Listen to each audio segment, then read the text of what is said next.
নমস্কার বন্ধুরা, প্রিয় দর্শকরা, ভাই বোনেরা, সকলকে নমস্কার।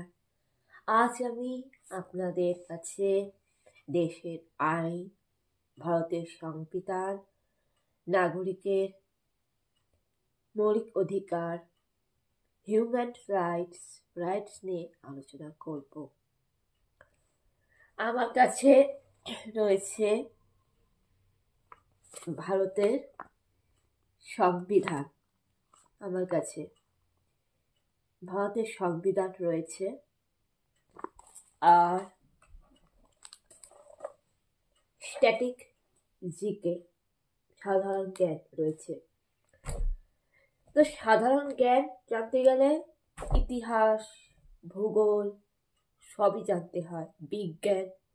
তো আমরা এটা জানবো, ভারতের সংবিধান, যেটা বাবা সাহেব ডক্টর আম্বেদকর তৈরি করেছে। সংবিধানের জনক হচ্ছে বাবা সাহেব ডক্টর আম্বেদকর। তিনি এই বইগুলি তৈরি করেছেন। আম্বেদকরের সম্পর্কে পড়তে গেলে দেখবেন, সত্যি কথা বলছি, এটা একদম সত্যি। শিক্ষিত মানুষ যদি হয়ে থাকেন আপনি এটা বুঝবেন। যারা পড়াশোনা করে ইউপিএসসি, পিএসসি, ডাব্লিউবিসিএস পড়াশোনা করে SDO, BDO, DM, is, IPS, এমনকি পুলিশ অফিসার, বড় বড় সাবজেক্ট ল, এলএলপি, এলএলএম, আইন পড়ে যারা ব্যারিস্টার, অ্যাডভোকেট, উকিল হয়, ওই বইগুলি বাবা সাহেব আম্বেদকরই তৈরি করেছে। বাবা সাহেব আম্বেদকরের সম্পর্কে পড়তে হবে না। আপনি যে পড়াশোনা করে আপনি যে উকিল হয়েছেন, এটা বাবা সাহেব আম্বেদকরের অনুপ্রেরণা। আপনি যে নিজের যোগ্যতায় যদি আপনি পার্লামেন্টের সদস্য হন, সেটাও বাবা সাহেব আম্বেদকরের অনুপ্রেরণা। মূল কথা, এই সংবিধানটা বাবা সাহেব আম্বেদকরেরই। আর এই সংবিধানের মধ্যে দেশের আইন, দেশের পার্লামেন্ট, দেশের বিচার ব্যবস্থা, SDO, BDO, DM, IPS, is সমস্ত সম্পর্কে সংবিধানে বর্ণনা করা হয়েছে। আর রাষ্ট্রবিজ্ঞানে, ভারতের রাষ্ট্রবিজ্ঞানে কিছু বইগুলো কিন্তু বাবা সাহেব আম্বেদকরেরই। ওই জন্যই বলা হয় যে বাবা সাহেব আম্বেদকরের সম্পর্কে কেন স্কুলে শিক্ষা পাঠ করানো হয় না, মানে বাবা সাহেব আম্বেদকরের সম্পর্কে কেন আলাদা করে সাবজেক্ট নেই বা আলাদা করে ডিগ্রি নেই, বাবা সাহেব আম্বেদকর সম্পর্কে কেন নেই।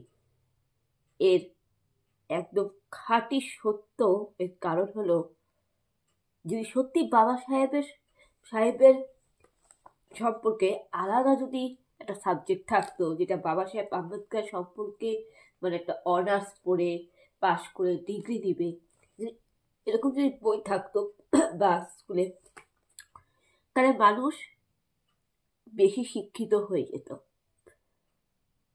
নিরক্ষর মানুষ কেউ থাকতো না, আর দেশের আইন কানুন মানত, কেউ বেআইনি কাজ করতো না। বাবা সাহেব আম্বেদকর সম্পর্কে পড়ানো হয় না এই কারণে যে মানুষ যদি ন্যায় আইন কানুন শিখে যায়, তাহলে দুর্নীতি কে করবে? বুঝতে পেরেছেন? এটা হচ্ছে বাবা সাহেব আম্বেদকর। বাবা সাহেব আম্বেদকরকে সম্মান করবেন।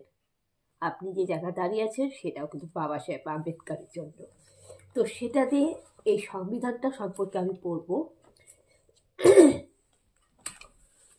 আমাদের ভারতের সংবিধানে আমি পড়ব ফান্ডামেন্টাল রাইট, মৌলিক অধিকার।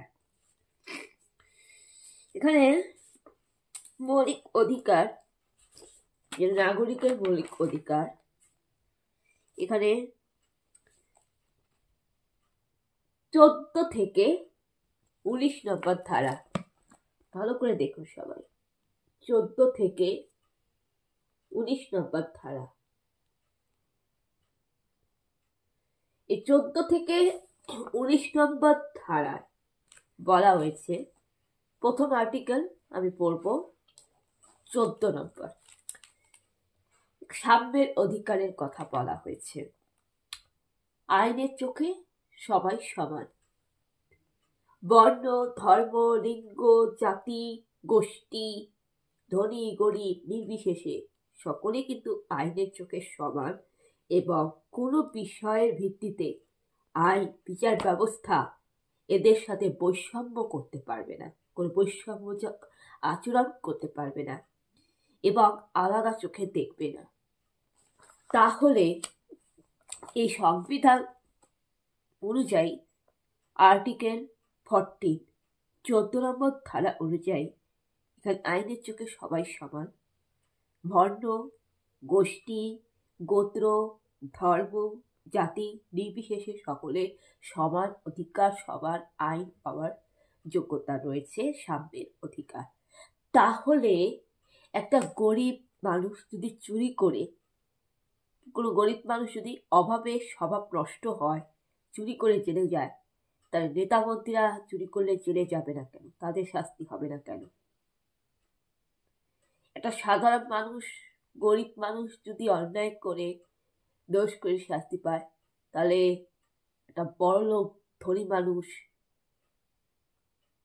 নোংরা রাজনীতির খেলা খেলে টাকা, গরিব মানুষের পকেটের টাকা লাঠি মেরে অন্যায় করলে, বেআইনি ভাবে কাজ করলে তারা জেলে যাবে না কেন? যদি ভিখারি যদি অপরাধ করে জেলে যায়, তাহলে রাজা অপরাধ করলে রাজারও তো শাস্তি পাওয়া উচিত, তাই না? যদি একটা গরিব মানুষ যদি চুরি করে জেলে যায়, তাহলে নেতা মন্ত্রীরা তো দুর্নীতি করলে, বেআইনি কাজ করলে তাদেরও জেলে যাওয়া উচিত। তার কারণ ভারতীয় সংবিধানে 14 নম্বর ধারা, 14 নম্বর ধারা ভারতীয় সংবিধানে বলা হয়েছে যে আইনের চোখে সবাই সমান। ধর্ম, বর্ণ, জাতি, গোষ্ঠী নির্বিশেষে সকলের সমান অধিকার এবং কোনো বিষয়ে আইন এদেরকে আলাদা চোখে দেখবে না, কোনো বৈষম্যমূলক ভেদাভেদ হবে না। তাহলে এইখানে বারবার দেখা যাচ্ছে